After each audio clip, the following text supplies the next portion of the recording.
Hello, everybody. Welcome to the Lime Joint, episode 4. We just have two people here today. We have myself, John, who is going to be hosting today. We have our lovely admin, Hector. Hello, everyone. And I don't know, I guess that's about it. Yeah, sadly we couldn't get anyone else in here. Icy was in the hospital all day, he was sick, and I don't have no idea where everyone else is, so rip. Well, I guess I'll just start talking. Who the fuck is that? Hi, everybody knows me. My name is Hector. Fuck off!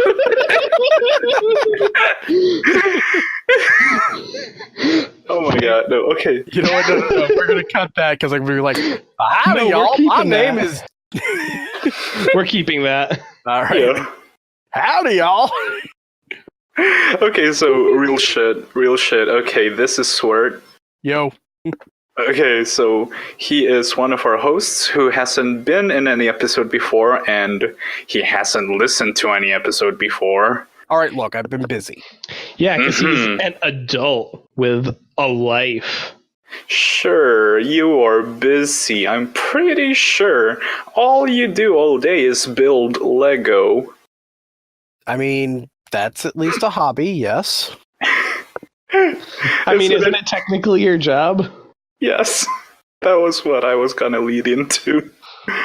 Seriously though, Swert, tell us a little bit about yourself. I mean, do I really have to? I mean, it's not like anybody really cares about me. Oh, come on. Stop being a baby and just talk about yourself. What do you do? Who are you? Well, I'm an administrator on mass posting, and that's about all I've ever been known for. Oh yeah. All right. Yeah. Well, I mean, I also... no, I know. You run the Bionicle wiki, right? Get out. That's right, folks. We have the administrator of the Bionicle Wikia, the best source of Bionicle information on our podcast. Yeah, boy. Oh God. Did he leave? No, he just muted for a second. Okay. Oh God. Let that be the warning. I don't have to keep talking. I've been here for 3 more episodes. I could leave for a 4th. Oh. Yeah. Hey, you started it, Swert.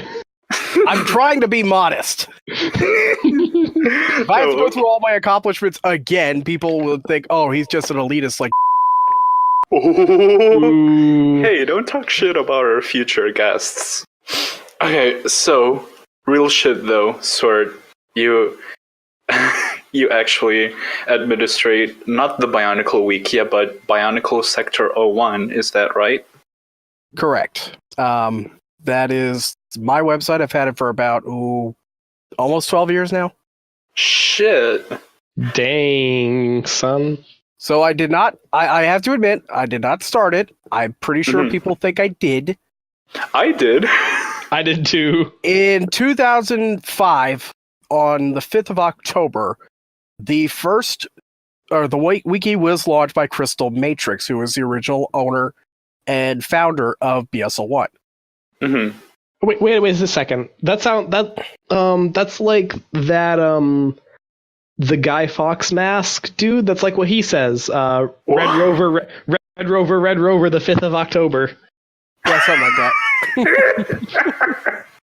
that. Fun fact, I actually have a Toa V character on BSL1 as well. Oh yeah, you've told me about that whole VSO1 fiasco. Oh, during April 1st, here's the thing. We don't really celebrate April 1st like everybody else does, where it's like, oh, we're going to pull a prank by introducing some random stupid thing. On April 1st of 2006, former owner and creator of BSL1 suddenly announced his retirement from the fandom. The sudden announcement shocked the entire fandom, and many thought it was some sort of April Fool's joke. Turned out it was not. Consequent to his departure, the Kitty of Crystal Matrix was set up in memory of the Crystal Matrix on this website, whose work has brought a complete encyclopedia of Bionicle information to the entire world. Mm-hmm. So it was at that time that I took over co-ownership and then kind of, eventually took it up on myself. The coup d'etat, if you will. Mm-hmm. Eventually, I managed to claim full ownership of the site. Because, well, the other guy that kind of was with me was going into college, and he said, I don't want to do this anymore. And I'm like, I'll take it. I mean, that's as good a reason as any. And, I mean, I've had my ups and downs, but it's still alive. I mean, the only thing I could say is, please donate. I've got a donate button. I just put it on this year, and it would really help me a lot. I've actually already had somebody donate $15 to the server. Oh, 15, hey. 20. Chill. It's a lot. Chill. I had 30. Chill out. Actually, it was $30 the first time, and I just had another 10 yesterday. I think it cost something like 18 million for Wikipedia to run its servers for a year. Yeah, you know what? I pay $48 a month. Oh, that's a lot. Yeah, that is. And here's the other thing. I have not run a single ad, and the donate button just went up this year.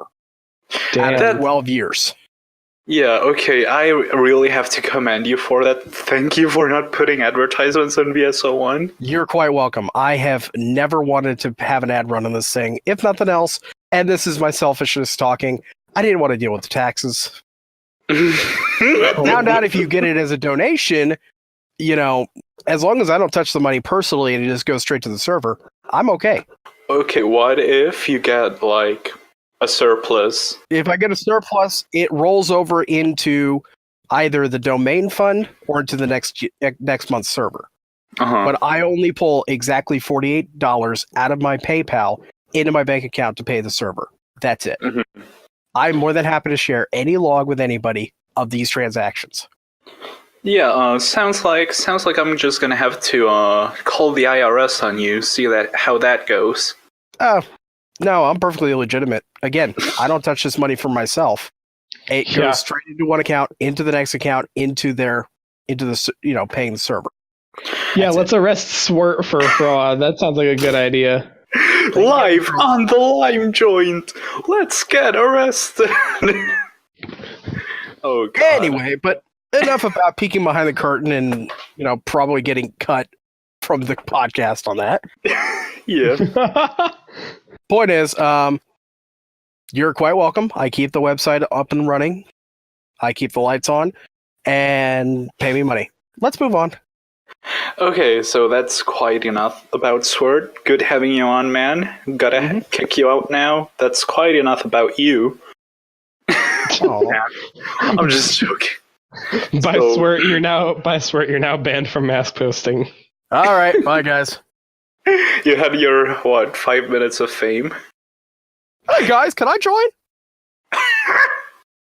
Sure, random person who I have never talked to and has never really contributed anything to the group.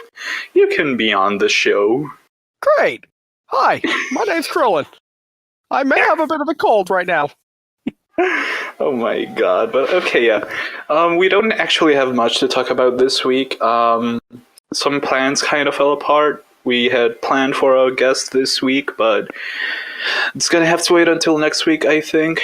Pretty exciting, but yeah. We don't really have... Yeah, we get some slow weeks sometimes, so I guess we're just gonna shoot the shit. But actually, I do have a couple of mask posting things to talk about first. Alright. Oh god, okay. So, well, first of all, it feels like it's been ages, but we didn't talk about it. Well, actually, we did talk about it last episode, but very briefly because it was just starting up. But, Vegemite, that was a thing. Yeah, about that. I've been meaning to think about asking you. Yep. But at the same time, there's not much we could do about those posts, is there?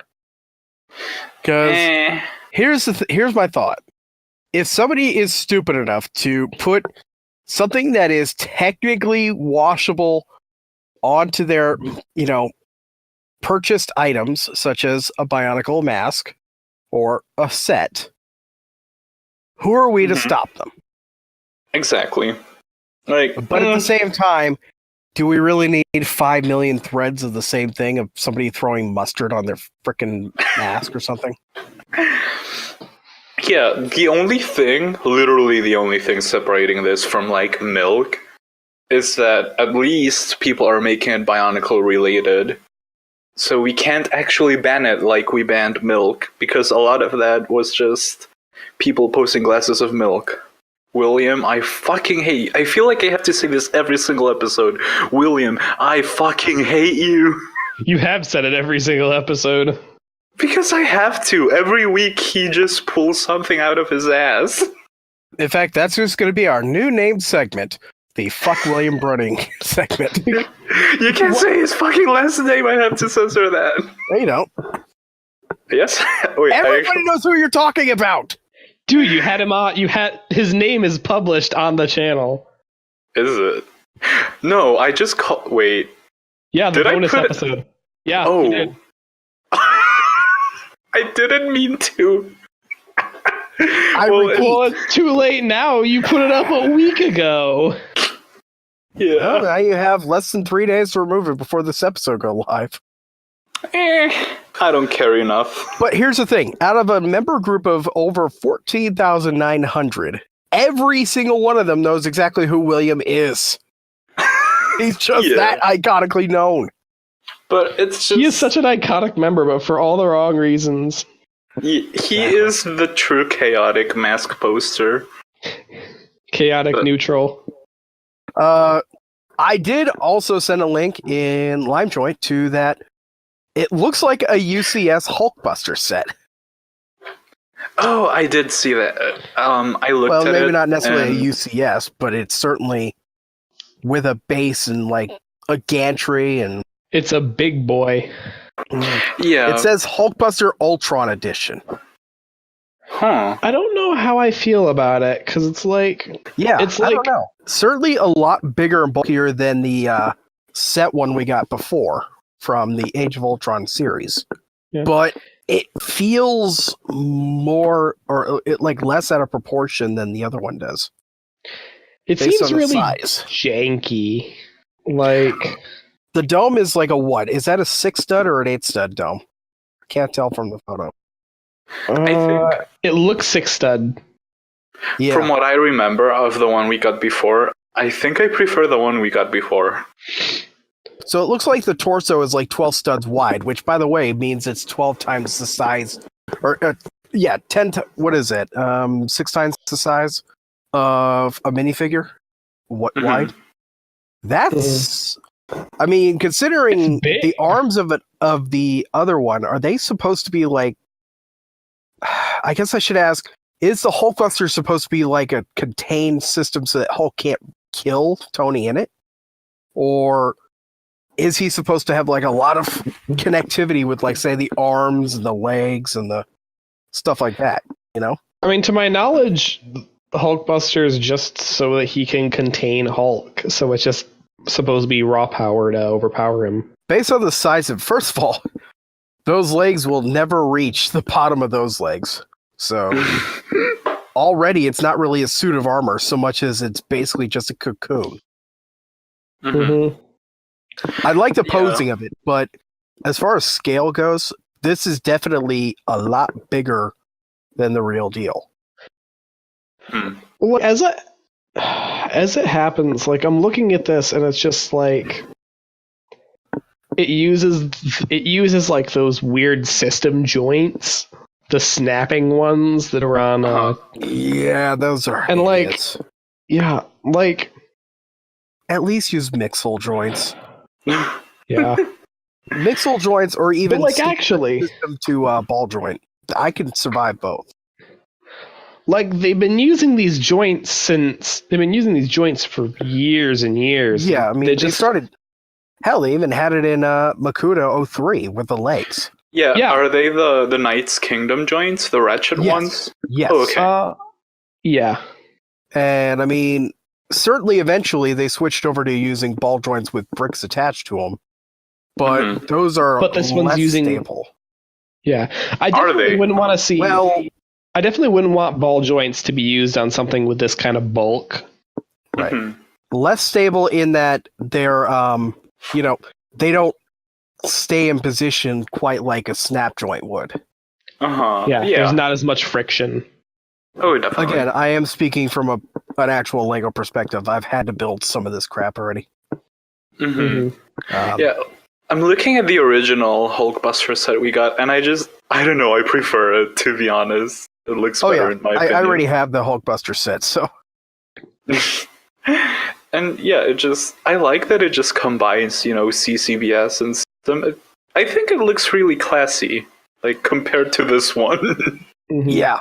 Honestly, combinations of CCBS and system are like actually pretty good sets. That's the whole reason CCBS exists. It's to like, for it to join in or fit in would be a better word, to fit in more with system. Unless this is like the Bat Tumbler where it's not in any scale whatsoever to Lego. Yeah. But this is way smaller than a UCS set would have.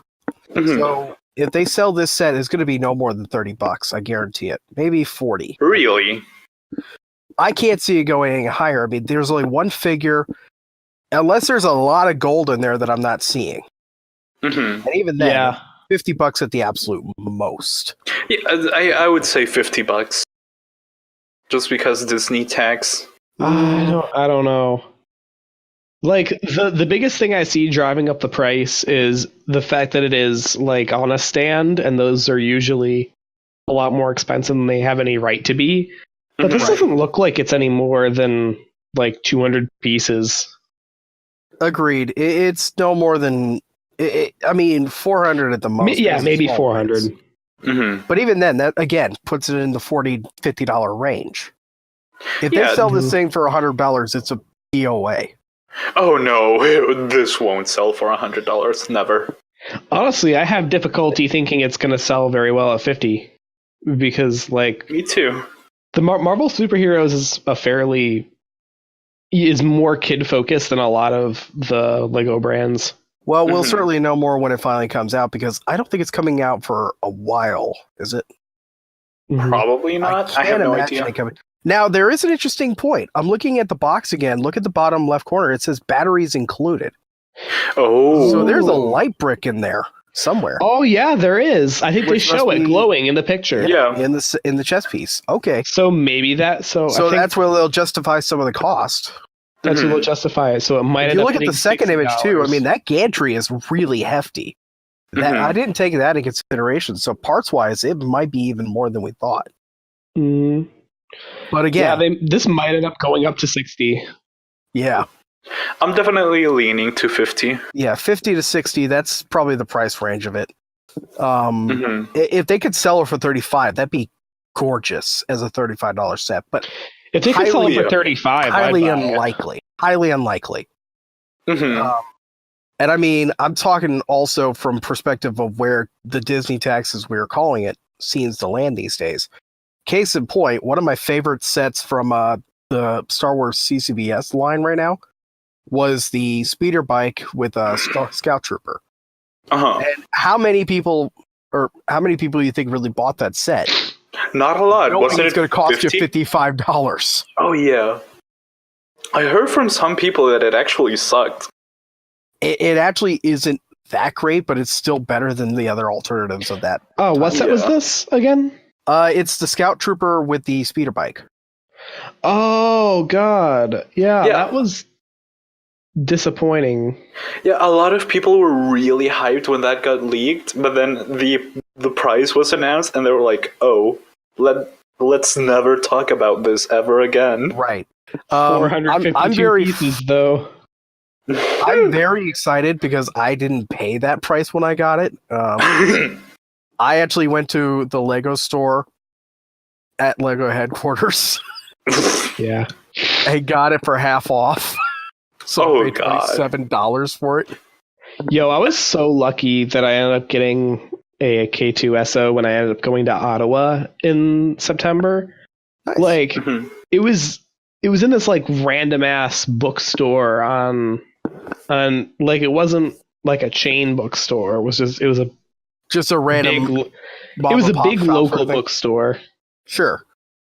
It was like Barnes & Noble size, but it wasn't like actually a Barnes & Noble. Oh, okay. And it was the only thing that they had on it was the only, not the only Lego thing, but it was the only K2SO they had. It was the only thing from that wave that they had. How much were they selling it for? In Canadian dollars, it was $30. So for USD, that was like 25. Yeah. That's pretty good. That sounds about fair. I mean, I'm pretty sure that's MSRP. That sounds right. Hang on. K2SO. Yeah, 25. Man, when I bought Grievous, I'm pretty sure I paid above MSRP, and it was half off. I'm pretty sure I paid MSRP for Grievous when I bought him. I would think it was 35. 35? Okay, I got him for about 40. All right, so here we go. It's $24.99 in Canadian, yes.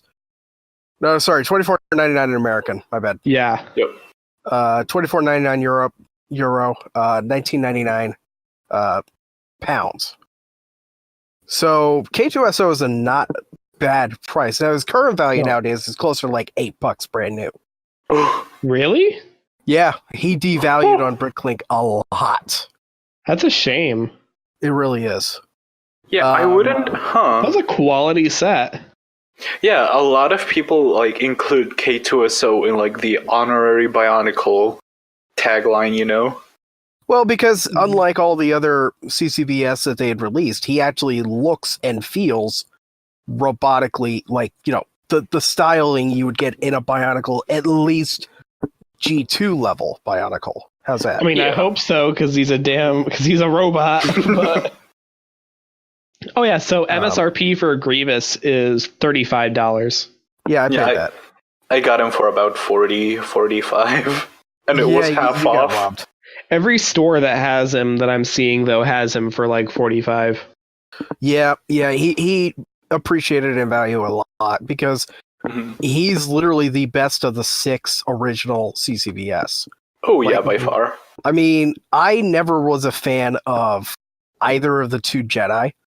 Obi-Wan looks so hideous, but at least he's got that Clone Wars-esque, like, rubbery feel. Like, the old nostalgic feeling of, especially when you remember back to, like, Count Dooku and almost like that, like, baked-on rubber beard.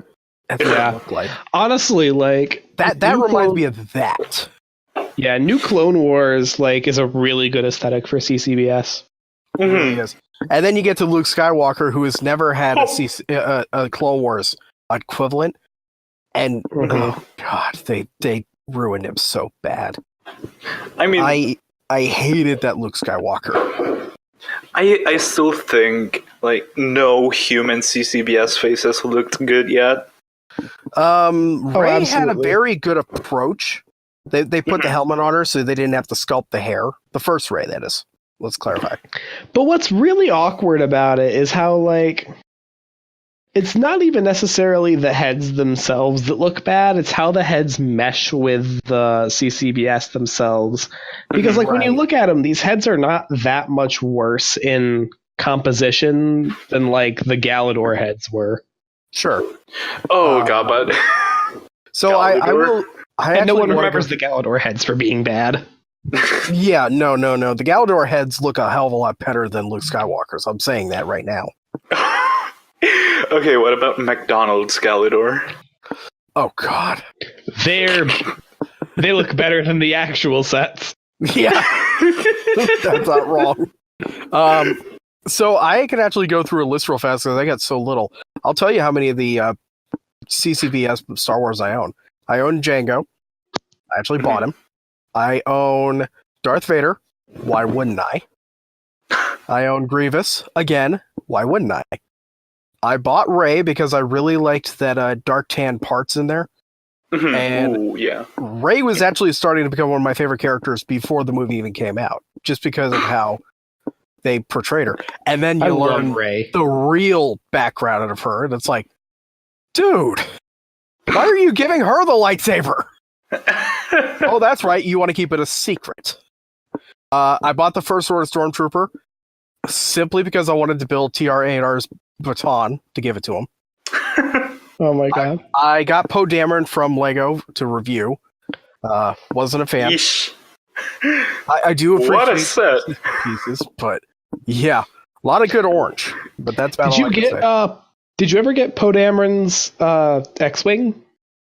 No, I never had a chance to pick that one up. Because that one looks like a quality set. I might actually buy that at some point. Which one would you have done? The orange one, orange and black, or would you have done the blue one, the resistance one? I'd have done Poe Dameron's because I just like that one way better. Me too. I think I picked up Kylo Ren. I can't remember. I would have probably remembered if I did. Yeah, probably. I have a boxed up Sergeant Jyn Erso somewhere around here, just because I thought she was a cool character from Rogue One, but yeah, I got it for like $10, and I said good enough for me. For the record, not a fan of that set. MSRP is $24.99. Oof. I paid $10. Yeah, that's good for the pieces. Like I said, I bought a K2SO again, $10, originally $24.99. And I have not picked up anybody else since, except for the Scout Trooper and Speeder Bike. I may pick up a Boba Fett just to complete it, but I don't really think I need it. He looks a lot better than Jango. That is for sure, though. Yeah, and oh man, I'm not too excited about this that have been leaked. Han Solo looks so fucking stupid. Han Solo's going to be stupid. I am kind of looking forward to Darth Maul, but why? I'm really like skeptical about the Han Solo movie, like in general. Yeah. Like everything that I'm seeing about it is like putting me on edge. But then again, I said the same thing about Rogue One. I loved Rogue One, so right. Can I also point out Boba Fett on sale already? MSRP $29.99. Price per piece. Price per piece. Thank you. 20.8 cents. Wow. There's 144 pieces.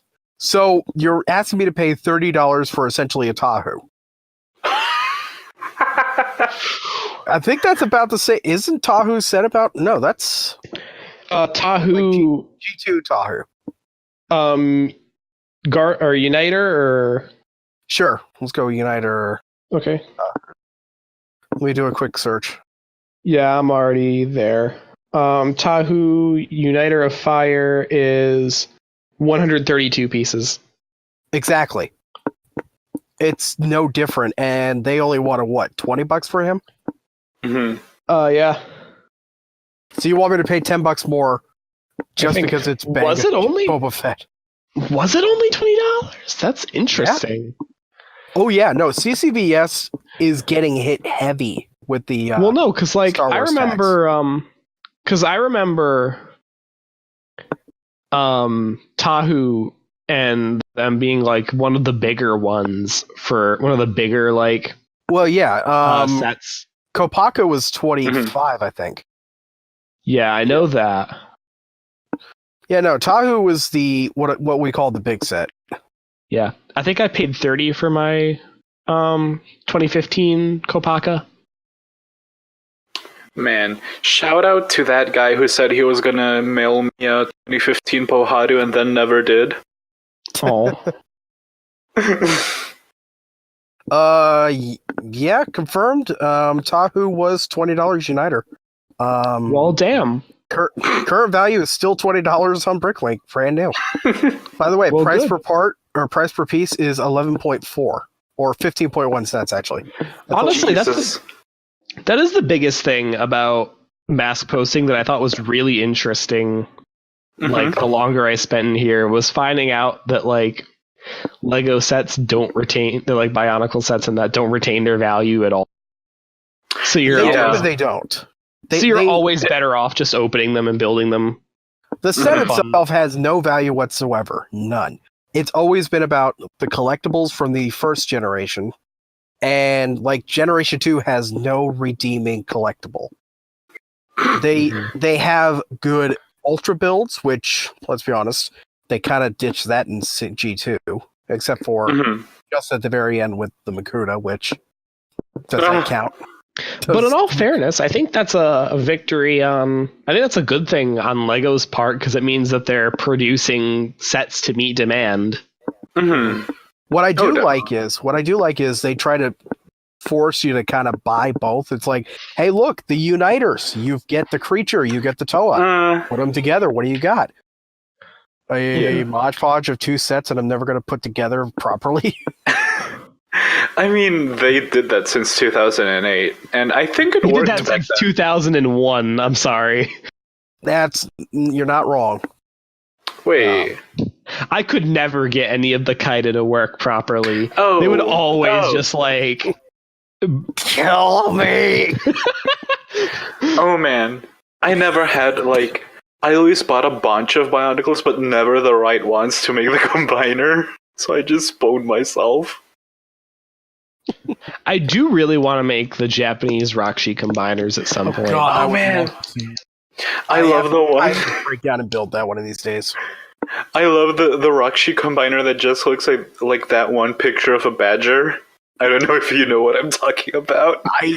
I have to look that one up. Hold up. Is that where am I find that? It's a badger like holding his arms like spread out. And this is one of the Japanese ones, right? No, it's one of the ones that came in the instructions. Oh, And so we're just gonna shitpost about. These are the models canon now. ones too. You know what? I should one of these days turn around and build Akamai with the wrong colors.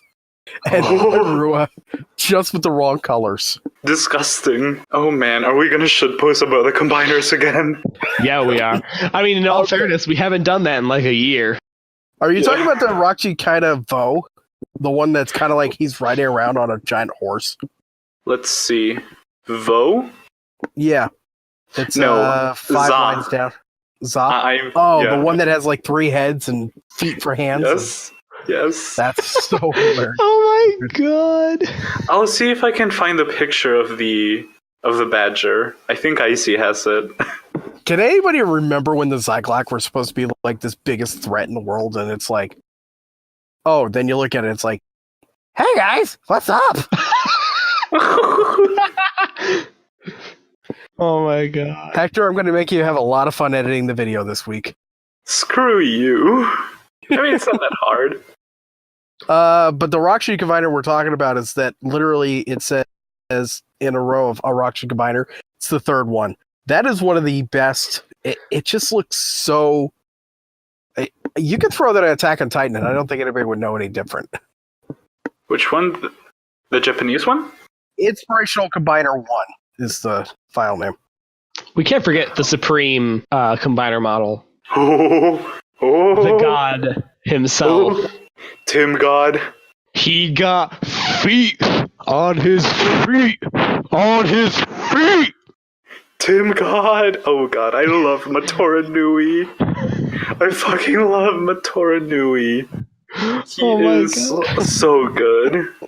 I love his I love his official artwork, which just has him with his glowing eyes, like they invented the goddamn lens flare eye meme. Like, oh man, the lens flares are hilarious, but then you look at his comic form and you're just so goddamn disappointed. Oh, let's give this Rahi a lesson in power. I hate that I remember that word for word. I know. We'll beat this Rahi with the real superpower teamwork. That was basically it. But also, Because guys, we're Matoran heroes. ugh. But oh my god, guys, the Matoran Kaida looks equally as stupid, in my opinion. Oh man, Yeah. Honestly, the Matoran Nui is most hilarious when you contextualize it with the 2 Matoran Kaida. Because they're like baby abominations. Big abomination. Oh man. Wait, what the fuck is a Protodax? That looks like a mess. Oh, you have never seen the Protodax? I don't think I have. Oh, would you like to know what their canon storyline is? Please, eliminate. Okay, Goldskin Being. hold on. No. This is not Goldskin Being. So, here's the deal. Do you remember the history behind Zach Tan? I know that he's a bunch of protodites floating together. So Like a hive Protodax is literally one of his protodites enlarged by the Mask of Life to become a gigantic guardian. Oh my fucking god! So you mean yeah. you mean to tell me that Sackhead is made out of those? Yes. Millions and billions of these abominations. Yup. Greg! Protodax is one of the many guardians of the Mask of Life. The mask used its incredible power to enlarge a microscopic prototype to full size, unleashing a savage creature on the world. Jesus Christ! Protodax serves the mask now and will attack and destroy anyone who tries to steal the mask. Why does Greg hate us? Samurai launcher salvaged from a fallen victim. That's not even its head. It's just a Zamor launcher. It fires a sphere that will permanently shrink enemies to microscopic size, plunging him into a universe filled with vicious prototypes. You know what I wonder? Why do they refer to things as microscopic when in Bionicle? Because they don't have microscopes. That's stupid. John, you're stupid. No, that's not the question you should be asking yourself. The question you ask yourself is, ah! That's when you see it. You're just screaming. I think, oh my god. Is Protodax the worst abomination in this list? I don't know. I think there might be worse. Maybe There like the has to be Turaga? worse. I don't think the Turaga actually had a canon combiner. There's the Turaga NUI. Yeah, Turaga NUI is listed under canon. Turaga NUI isn't nearly as bad. That actually looks pretty cool. Uh-huh. Yeah, the Turaga NUI for a combiner model, isn't that terrible? Mhm. Yeah. Then again, good luck getting all 6 of them together to do that. Wait. What the fuck is a Zyvon? It legitimately looks like just 3 Visorex slapped together with glue. Actually, it's all 6 Viscera slapped together. Oh my god. Yo, remember that one Rahi guide? Which The uh-huh.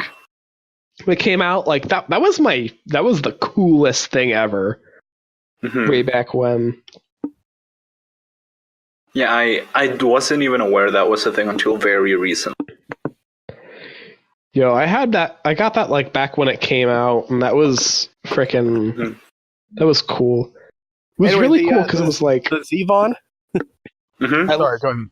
Good. no, so I love how it contextualized the whole book of I think it was Bamonga, Rahaga Bamonga, Mhm. Yeah. talking about the Rahi. Oh, that's cool. I like that. So the Zevon Zevon is the official pronunciation, by the way. Oh, okay.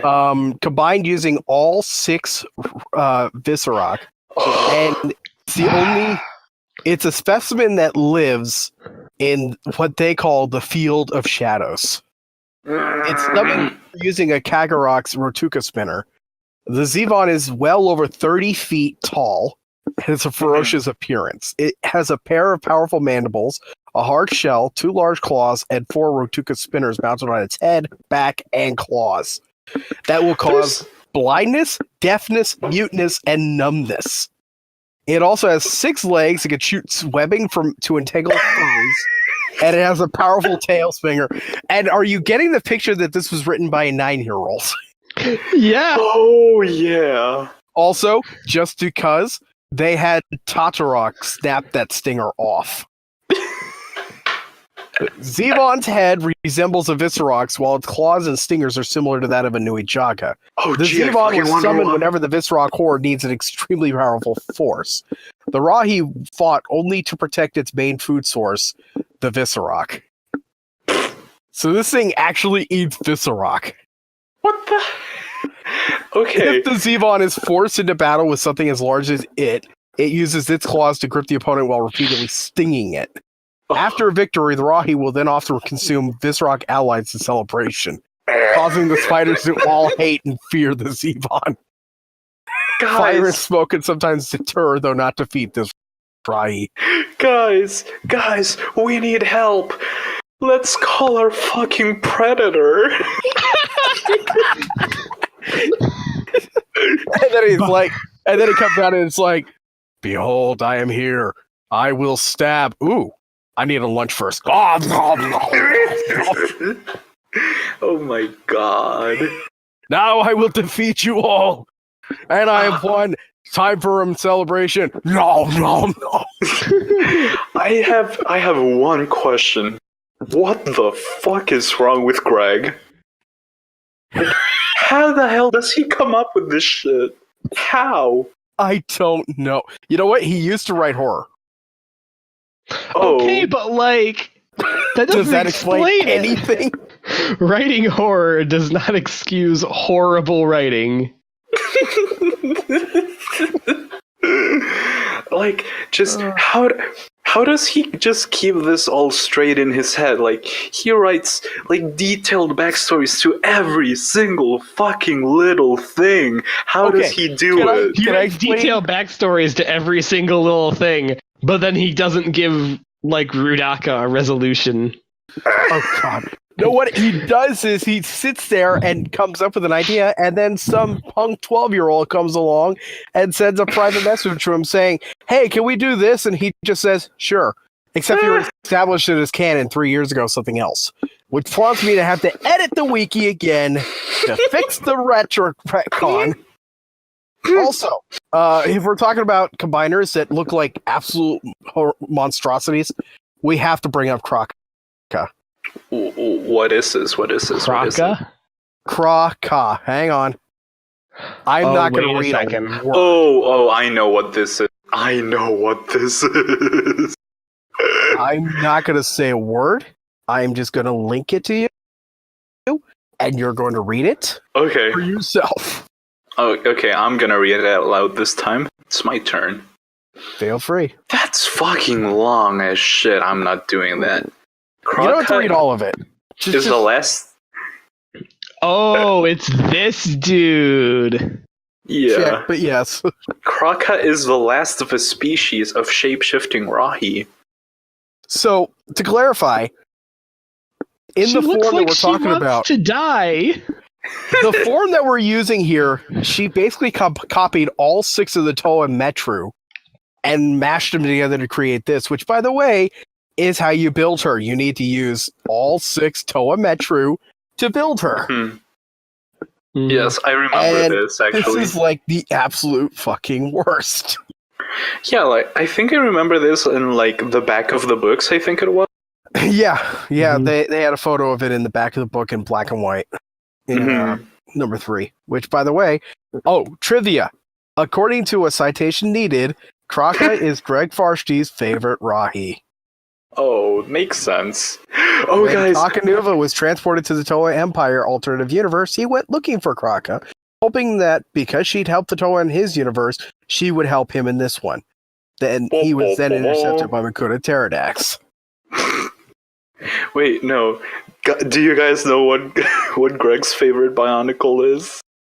Kina. Yes! It's Kina! I mean, when you base a Bionicle after your wife, you know, I hope it's your favorite. When you name a children's toy after your wife, so she dumps you. I'm sorry, Greg. I'm not. Now that's another thing.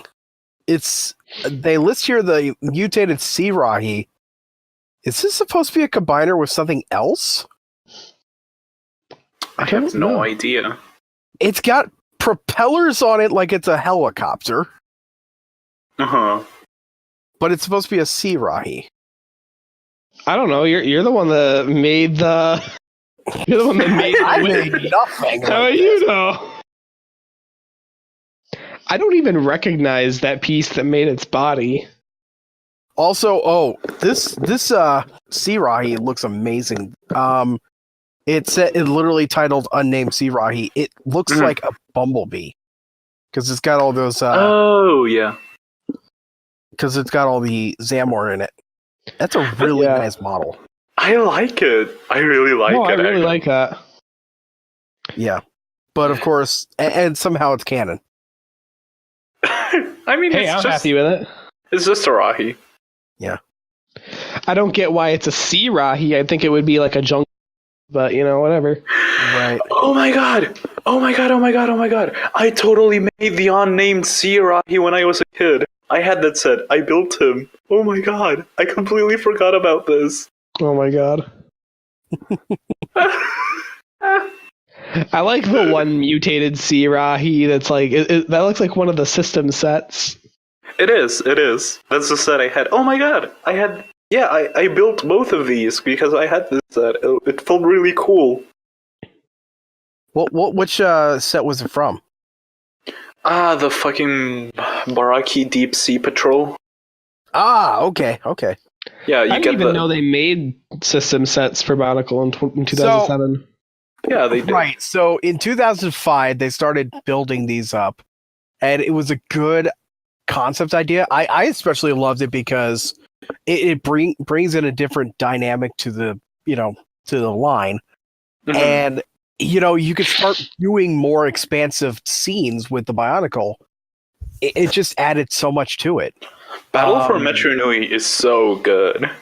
Oh yeah, I actually have the Lacan How gateway. I love that. Yeah, me too. Yo, that one's I really want that. That piece is like actually big enough to use as a real mask. I know. I've contemplated putting straps behind it using Lego. I've seen the rubber 1x2 axle connectors. Gang a bunch of those together. That would be my band. Mm-hmm. I've seen like at least 3 people do it.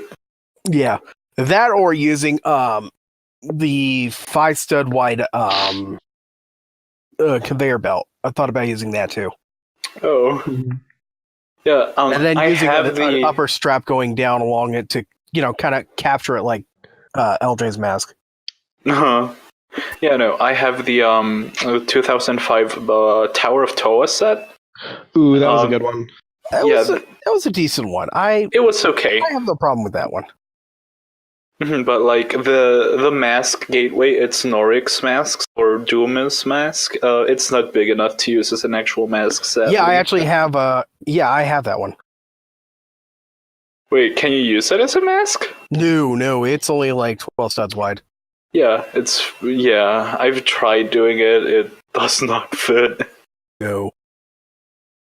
But it's a beautiful little gateway. I would love to use it in a model or a mock one of these days. Yeah. Oh, and I also found one of the classic gold Krakons, but I have not found one of the pearl gold yet. Yeah, I have the classic gold. Mm-hmm.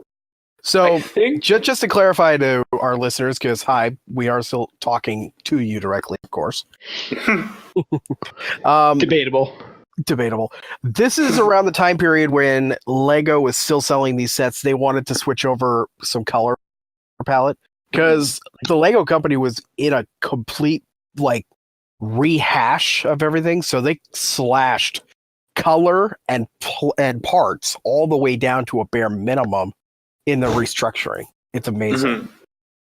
So at this point, they had introduced a brand new gold to the system called Pearl Gold, which was officially introduced with 2006 with, Zactan and Joller's torso, Rydak, those colors.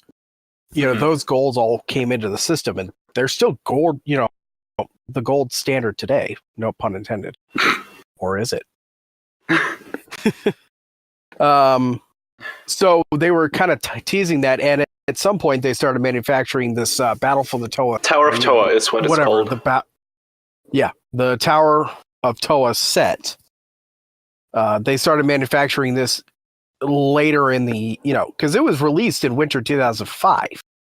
So on a second reprinting, they had the new gold by that point.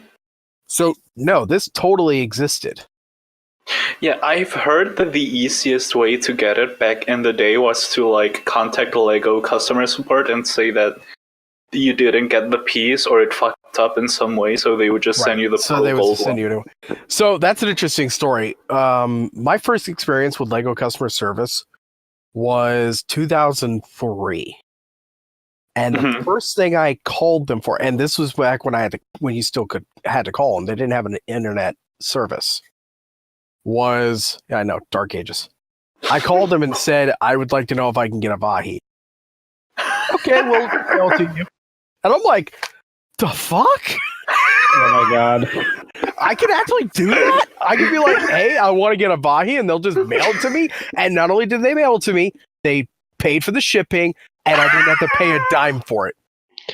Oh my god. So I have an original orange Vahi from 2001 in my possession. It's the first collectible I ever bought, and I didn't even buy it. That's amazing. And then I bought like 3 gold ones with Vaki sets. Go figure. Oh god. Oof. I was just like, what? I could get away with it. And I just hung up the phone, and I'm like, I can't believe I did that. The only time I then contacted customer support ever again was in 2007, and I had to replace Holly's joints.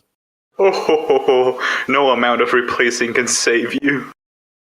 Oh no, I actually still have the original joints I ordered from, because I double ordered because I just bought less of it too. I prepared myself. There is a reason we are called the Lime Joint. So I actually, and here's the sad part. I know where that bag is. I actually keep it on the shelf, on one of my bookcases, just in case. So you've never used those pieces? Never used them. Oh they my are god. As fresh as the day I got them. Oof. They're gonna crack the second you use them. That's why they're staying right where I put them, on a shelf, on a bookcase, and forgotten. They'll probably crack anyway. They're probably already cracked anyway, yes. I also had to replace them because I also have Keeler Rock, so I had to replace his joints. Oh, did you? Yeah, his joints kind of got absconded to go replace Holly's.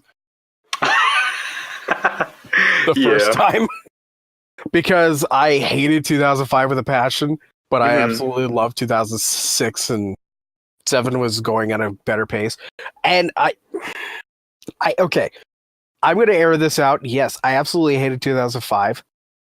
I absolutely love the concept behind the Viscerock. I wish they had done a little more with them.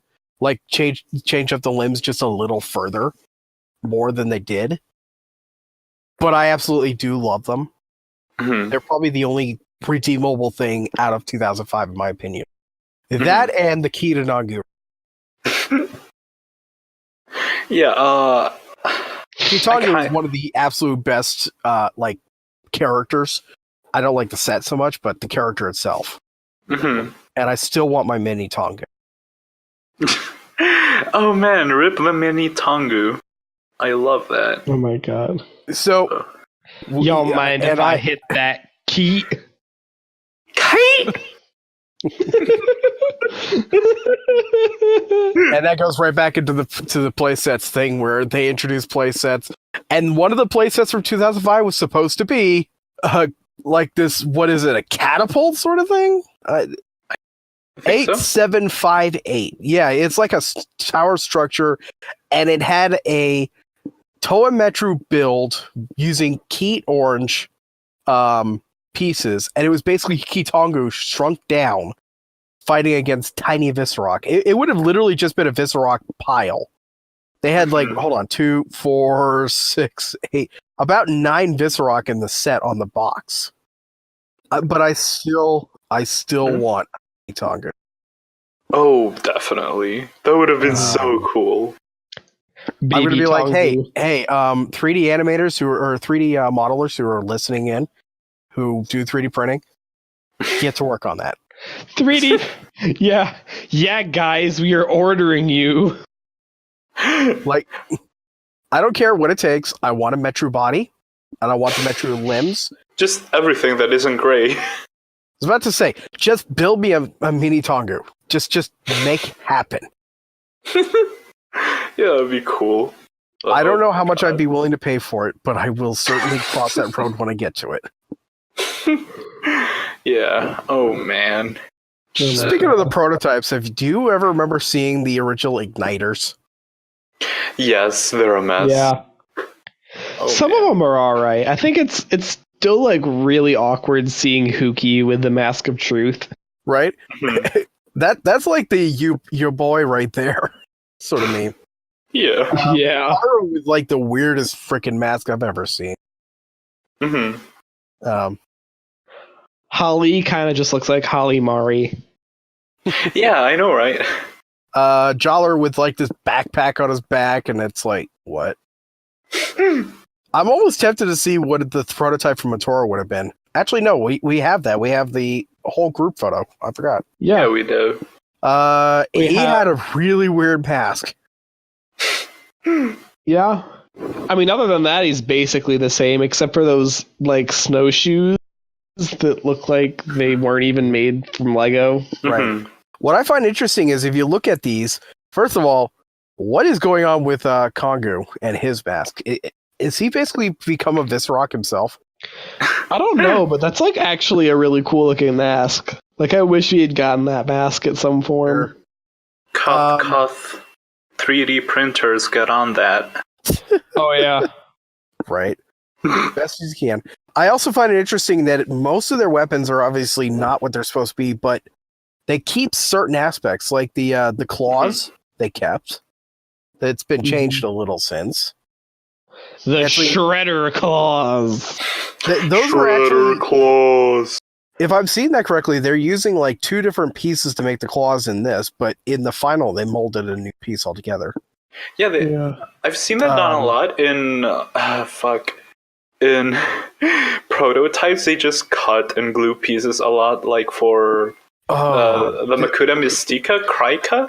Did I ever tell you what I saw as a prototype? What? I don't think you have. Okay, I might have told Hector. He might have heard it from me at least one point. Mhm. So I was at BrickCon in 2016, and one of the special guest speakers was a gentleman named Kelly McKiernan. That name might sound familiar to you. Mhm. He was actually the website manager for Bionicle in the last few years, and also Hero Factory for about half of its run, about Mhm. 2013.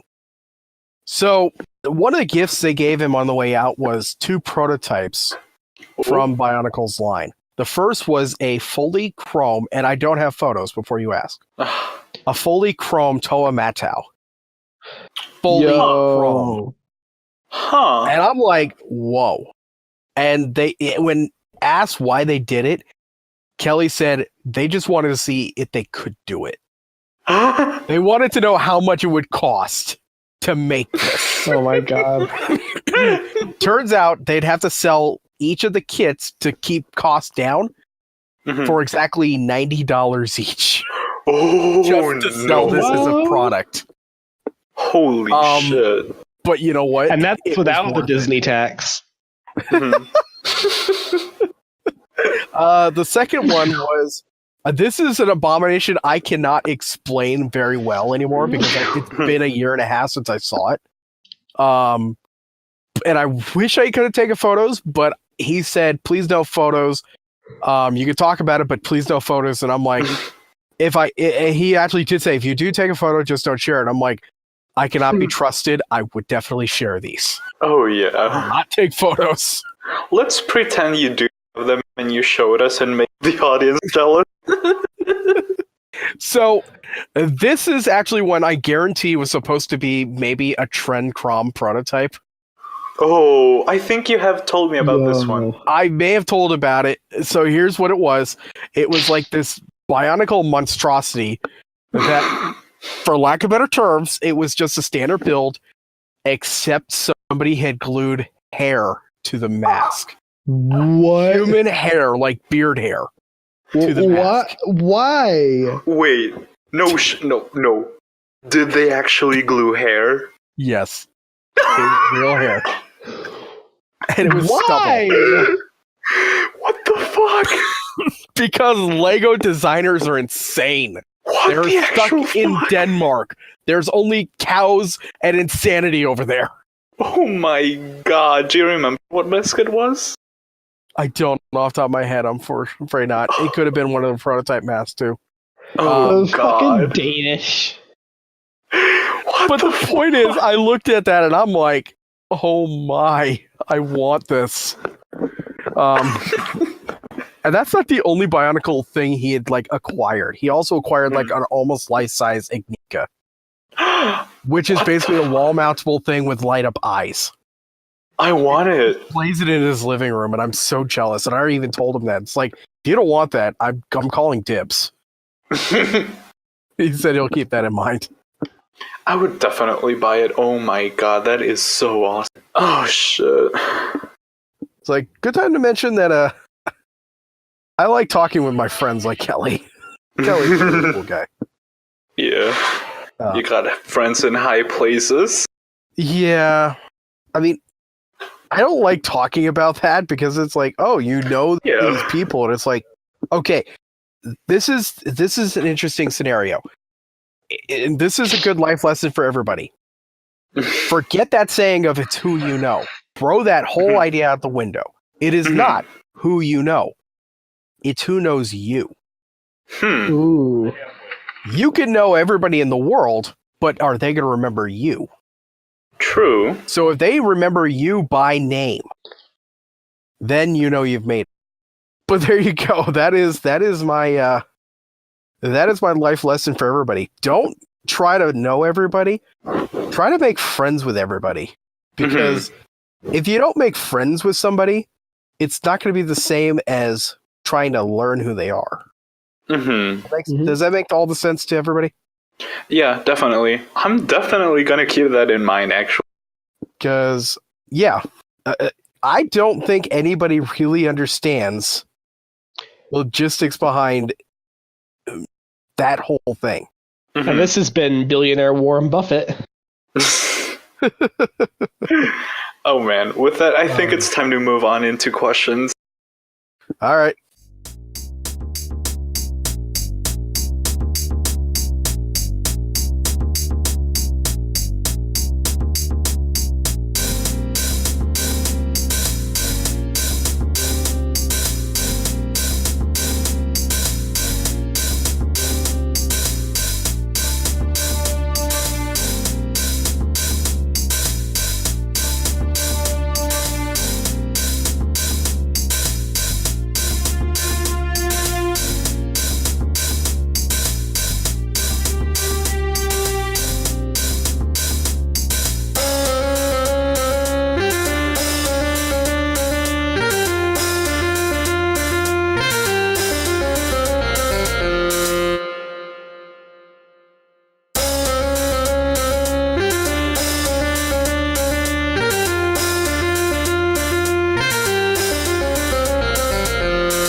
Okay.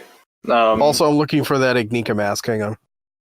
Sure. While you do that, Alan asks, "What's been your favorite part of mask posting? Having seen it grow from just a seed of an idea." Well, to me, my favorite part of mask posting, well, obviously my boyfriend. He's great. I love him, and also just, I don't know. It's kind of amazing to me that it just has grown to the point where it has grown, and just the friends it has gotten me. It's just a really cool experience. Oh, gee. I want to say the Discord, honestly. Like, Yep.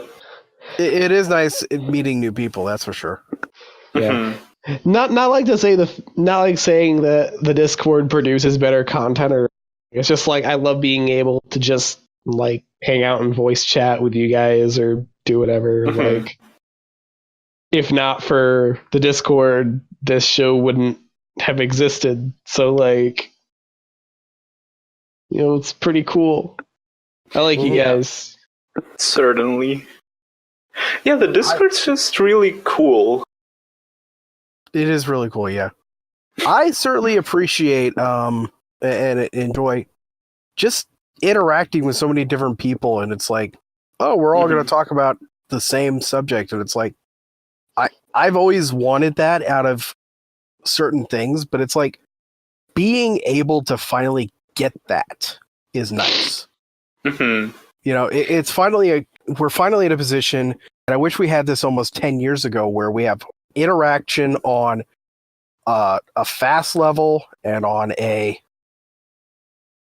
you know what I mean? Yeah, definitely. Like just instantaneously being able to, talk to a group of people. It's cool. It really humanizes a lot of like the more, I guess, enigmatic people in our midst, like like Swert and LJ and people like that. By the way, I found the photo. I guess it doesn't have the lights on, but oh god, I want it. So here's the thing. So that was posted by Kelly, and his comment was, "Who needs a fancy security setup when you have the Great Spirit himself, Matt Nui, watching over your Wi-Fi station?" And in case that's not enough, Red 5 is also standing by to assist. Yeah. So comes another spoils are in attack position, right? And in comes another random person on Facebook posting. His name is Christian Goldberg Faber, saying, "Wow, that is cool. Who made it? Is it Clay? Hi, Kelly. Hope all is well." Oh, the man himself, the god. Yeah. You know what was actually surprising is when Christian Faber actually liked a BSL1 post. Oh shit! Really? I almost cried that day. That's like the ultimate. That's like, you've made it. They know who you are. Exactly. Anyway, oh my god. So apparently this was a prop made for one of the lead marketing meetings. It's a rapid prototype with sand sprayed glued on, and it has light up blue eyes. So one of the people there knew that Kelly coveted it, so they gave it to him as a going away present. He's had it hanging proudly in the wall ever since. I'm so jealous. I'm so jealous. But okay, next question. Will you get LJ in an interview and finally explain what happened to him with TTV? Nah, I don't think LJ would ever come on this show. Yeah. I mean, let's put it this way. I would love to get LJ on. I know we could probably eventually coerce him on if we promise him free stuff. We can bribe him. Yeah, we'll give him a free ticket to Mask Post Con. Sorry, did I say Mask Post Con? I forgot we changed the name. Dash Con. Oh god. But I will say, I'll say this. We could probably get him on. I don't think he would ever talk about what happened between him and TTV, because as far as I'm under the impression, both sides are ready to just move on. So yeah, very doubtful that we will ever get LJ on. Like, very doubtful. But yeah, highly doubtful. Well, we'll keep trying though. So next question. Calvin asks, do you guys have favorite bunks? Lore and or set wise? What was your favorite year throughout G1? Ooh, I like this one. Yeah, okay. Who wants to go first? Can you repeat some of that? Okay, it's two questions, so I'll just ask the first one. Do you guys have favorite bunks? Like lore and or set? Different box. Lore wise, I mean, anything from 2002 or 2006, I'm happy with either of those. Like, I absolutely love the Borak as a concept. I thought it was a great marketing blitz, but 2003 kind of ruined half of that marketing blitz. Seriously, think about it. What was the best marketing scheme they could have come up with? The quest for the silver, like the actual sterling silver chronic call. So what do they encourage you to do? Go out and buy Borak call, which is only supposed to be one of each type. And they're encouraging you to buy multiples to try and find the masks. Yeah, and with the original Borak? With the original Borak, you're encouraged to buy multiple, but there's no incentive because they gave you Mass Pass with all their masks in it. So what's the incentive for going out and buying multiple of, say, Tannock or, Levock? There is none. No more incentive. No, actually, okay. Well, I mean, other than the lore of having swarms. Right, exactly, which I've got a couple kicking around in my house right now, but that's beside the point. Yeah, okay, as a kid, I was 4 when the Borak were a thing here. And Sure. I looked at the box art and I was like, oh shit, these are supposed to be multiple of them. So I would with my cousins, we would play with them and we would pretend that there would be multiple. But financially, if I could, when I was a kid, I would have definitely bought more to play with them as a swarm. I would have loved. Yeah, I mean, I would have loved to have maybe 3 of each type as a kid. That would have probably been the best idea. Yeah. Because, and what I especially loved about them, before the 2004 Toa Metro build, these were the most not technological, the most design functionality-wise, the most advanced sets. Because they had a fold function, which is nice. They had an actual gear function. They had posability, which you barely had with the Toa. These had far more possibilities than the Toa ever would. Up until 2004, like I said. And even then, like I said, in 2004 with the Toa Metro, they basically got the same functionalities with better articulation and actual gear function with the gearbox on the inside. But the only rough part of that was they angled the arms. Rather annoyed by that. Yeah, I think a lot of people would argue that the Borak are still kind of the peak design-wise, just because it's just such a perfect blend. It really was. Yeah. And I like we affectionately call them round boys for a reason. They are really good design. The Rakshi have a very menacing look, and I especially appreciate the lore behind them. But Borak have the darkest history if you think about it. Honestly. Oh yeah, and not just their darkest history, but I think they were at their darkest after after they released in their sets, not just with their backstory, but how they ended up getting used after, to just wipe clean NUI. Yeah, oh my god, this was where we met. This is where we met Bionicle. This from the start, and they're we have to destroy it because there's no other way. Yeah, okay, with all the retcons that Bionicle has, I think the Borak retcons are the best. The only ones I think that just retroactively made the characters actually better. It's just such a cool decision. I think it's really sad to think about, though. It's all the Avamatoran that you could come across, and it's we are destined for only 2 things: to either become a Toa or a Borak. And it's wait, what? Yeah, it's very depressing. Yes, we are destined to become Toa or a Borak. So honestly, if you haven't become a Toa yet, what are you going to become? Oh, look, I'm turning into a Tannock now. Yeah. Honestly, for all of the bullshit that 2008 came up with, and for how terrible the Avamatoran sets were, they were okay. Their lore was some of the best. 2008's lore was really interesting, and I like some of it is also just to explain differences in the sets too. It's oh, well, why is Takanuva suddenly a giant? Oh, well, he's been exposed to the light in Carta Nui. Okay, but why is he gunmetal gray? Oh, because he had his energy sucked out by a shadow leech, and now he's half light, half shadow. Okay, but in all fairness, I don't like that because it's they wanted to make a shadow theme. They wanted to make a shadow themed set, so they wrote in Takanuva's adventures in alternate dimensions so that they could have an excuse for him to do it.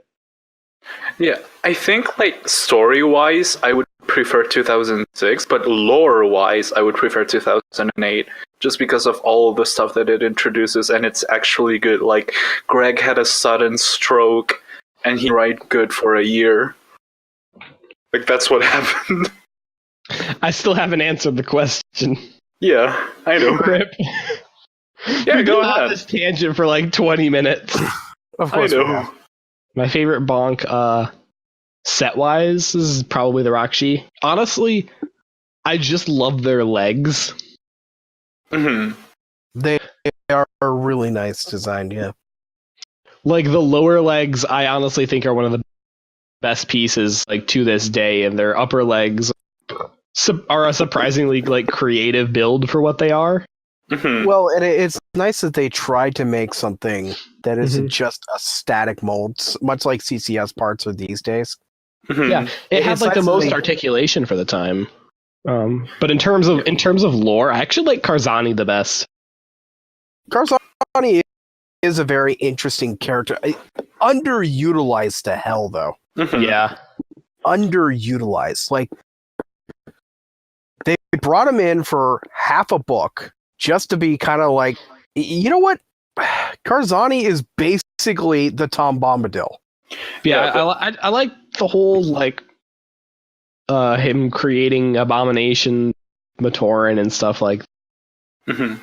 I know this was headcanon when I had it, but back when we were doing the novelization project, one of the things that I wanted to like expand on was that Vilika didn't just like kill Karzani willy-nilly, that he was like trying to learn something. Mm-hmm. Because like if you're gonna if you want to learn anything, Karzani would be the person you'd find out because he has the mask of alternate futures. So like You would want that mask. yeah, like he could tell you anything you wanted to know. You know, that's another thing. If he's got the mask of alternate futures, instead of actually, alternate possibilities, I think it's the official name. Instead of that, you could also be like trying to kill him off quickly so that he can't learn of the future of you moving all your pawns into place and all that. Yeah. Because think about it, if he starts using up that mask and is just like, where's all this going to be going here? I want to see what happens. Oh God, it's all going to hell. I need to kill that Matoran. So I think this is probably going to be the last thing that we talk about. But I have a question that I wanted to ask you. Since I haven't answered. oh what? Oh, I thought you did. I'm sorry. I thought you answered first. No, I answered the lore jumped one. up. Yeah, I answered alright, the lore sorry. one, but not the set. So I would have to say that my favorite set would be Huki and Aika. Kind of love the Anika in general because they're kind of clone builds, but still, I think they introduced really cool pieces. Like personally, I think that the Anika lower leg piece, it's my favorite leg piece, and so is the Anika shoulder armor. I just love that piece to death, and also their thigh armor. It's just a lot of really good pieces, in my opinion. And I love Huki because Gunmetal and Keat Orange, I think it looks really good together. And a lot of people give him shit because of his mask, but personally, I really like it. But yeah, you can go on. Oh, I was gonna ask a question. So, back a little while ago during the Ask Greg stuff, Oof. those are the days. I asked him, what the like exact powers and limitations of the Mask of Creation would be, and since he refused to answer, like he's just like, we never decided that. well, fucking thanks, dude. If you had phrased it as like, what are the limitations? I think that No, they that's are what I X said. and That's X. what I asked. That was what I asked. Like that was Yeah, my but- question was, what are its limitations? Yeah, but no. I mean, like, if you had followed up with like, I think they are so and so and so. Oh yeah, that's it. Yeah, then he would that's just tell her fair. back. That makes sense. That's fair. Or I'll allow it, or whatever he says. So I don't know. here's I figured it was gonna be because like before, in like the other stuff, he made it very clear, like at least in the recent post, that like headcanon's headcanon, and that's different. So he was being pretty solid in those questions. Right. But in any case, what I was going to ask was, what would you guys think that it would end up having? Like, how specifically its powers would be. So are you asking the original Mask of Creation what its powers are, or are you talking G2? Oh, I'm asking the original. What do you think they would be? Well, I know exactly what the powers are based on the set, or what the lore is, where essentially it allows the user to imagine a completed product from raw material and learn how to construct it. So essentially, what you're asking is, what are its limitations on being able to create something? Can it create, say, a replicator, in other words? Is that correct? I mean, I guess. Was that like actually like clarified somewhere? Because Greg did not say that. But it also says the mask cannot create living things. Mask of Creation is one of the 3 most powerful Kanoi in existence. As such, if the Mask of Creation is destroyed while inside the Mortorian universe, the beings within would lose the ability to create new objects. It is impossible to create a great, noble, or Mortorian version of the mask, as a weaker mask would not be able to contain the power within itself. So there are actually 3 total masks that all have the same power level of this. That's the Mask of Time, Mask of Life, and Mask of Creation. They're all equal fundamental forces in the Mortorian universe. Yeah. So point is, okay, basically the mask doesn't actually create anything for you. It just tells you how to build it. So that's why the myth is that on Artaka, the island, you would go to his door, leave the raw materials there, and a note asking what you want, and come back the next day and it's already built. Because he knows how to build it with this mask. Alrighty. Artaka is literally just like a fucking Minecraft bench.